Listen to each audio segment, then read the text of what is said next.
जी बिस्मिल्लाहिर्रहमानिर्रहीम। दोस्तों उस्ताद चांद भट्ट साहब की छत पर मौजूद आ। माशाल्लाह न्यू उन्होंने ब्रीडिंग सैटअप है। तो दसने कि अजकल अगर तुसी अपना ब्रीडिंग सैटअप माशाल्लाह लगाना चाहते हो तो वो किस तरह का होना चाहिए। तो माशाल्लाह उन्होंने छत डेरा वगैरह तो प्रॉपर है ब्रीडिंग सैटअप है माशाल्लाह। कोई भरा जो साम सूम करे या कोई भी आए तो आसानी ना बह सकता है। सब तो पहले तो इधर खड़ांगे कि उन्होंने ना स्लैपां टाइप मिलते हैं, ठीक है, यानी कि इत्थों तुसी अंदाज़ा कर सकते हो। तो जी इट्टां की चिनाई के नाल उत्ते गारे का मिट्टी का लेप होया है तो थल्ले तो भूसा जिन्होंने आंदे ने, सही है, वो यानी कि ये बहुत ज़रूरी है। ये इसलिए ज़रूरी है कि जोड़ा आम फर्श है वो परिंदियां दे पाँव जोड़ा ना वो टैंपरेचर तो नुकसान उन्होंने हो सकता है, ठीक है। तो ये बहुत ज़रूरी है।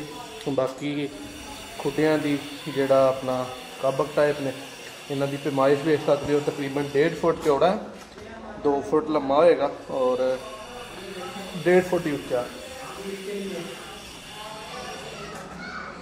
अज माशाल्लाह ये छड्डणगे।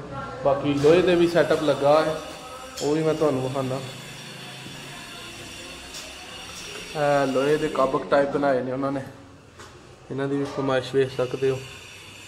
ये भी भूसा जरूर जोड़ा ना वो ज़रूरी है, क्योंकि लोहे का तो अक्सर ठंडा रहेगा, हल्का जहा जोड़ा ना वो लाजमी है। भी सेम वो चीज़, मतलब इस जगह तो बहुत जोड़ा ना परिंदे सुकून ते आराम ते तसल्ली दे नाल रह सकते हैं। और दूसरा है स्लैपां पाने का बहुत फ़ायदा कि यह जोड़ा इन्हों का ऑलरेडी वो बनया होंगे उत्ते, ठीक है, वो ये कि अंडे वगैरह बाहर आने नहीं खतरा, वो आसानी नाल अंदर बह सकते हैं। माशाल्लाह